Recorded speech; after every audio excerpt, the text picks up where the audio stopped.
एक बार कैलाश पर्वत पर महादेव और माता पार्वती साथ बैठकर मधुर वार्तालाप कर रहे थे। वातावरण अत्यंत शांत और दिव्य था। तभी अचानक माता पार्वती के कानों में किसी करुण पुकार की ध्वनि सुनाई दी। माता पार्वती ने महादेव से कहा, हे प्राणनाथ, कोई मुझे पुकार रहा है। कोई भक्त गहरे संकट में है, उसकी आवाज में पीड़ा है, मुझे तुरंत जाना होगा। महादेव बोले, देवी, पहले मुझे प्रेम से भोजन करा दो, फिर जाना।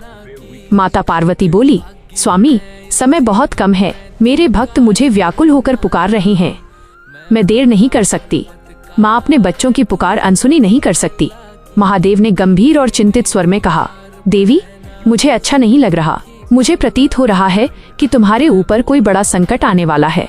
अपने बड़ों और अपने पति की बात नहीं काटनी चाहिए। माता पार्वती मुस्कुराकर बोली, प्राणनाथ, मेरी शक्ति पर आपको संदेह नहीं होना चाहिए। मैं आदिशक्ति हूँ, कोई भी संकट आएगा तो मैं उसे दूर कर दूंगी। माँ अपने बच्चों को कष्ट में नहीं देख सकती।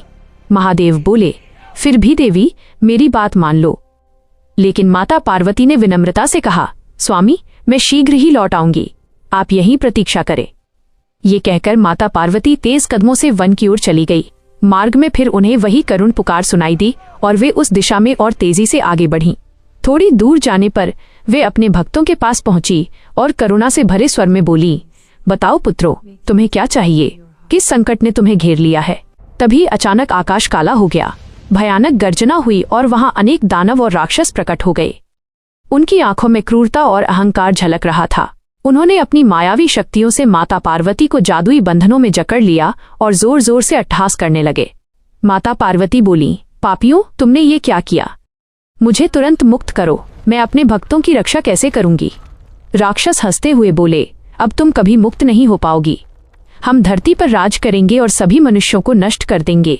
आज से संसार में केवल हमारा ही आतंक होगा। तभी माता पार्वती का क्रोध जाग उठा।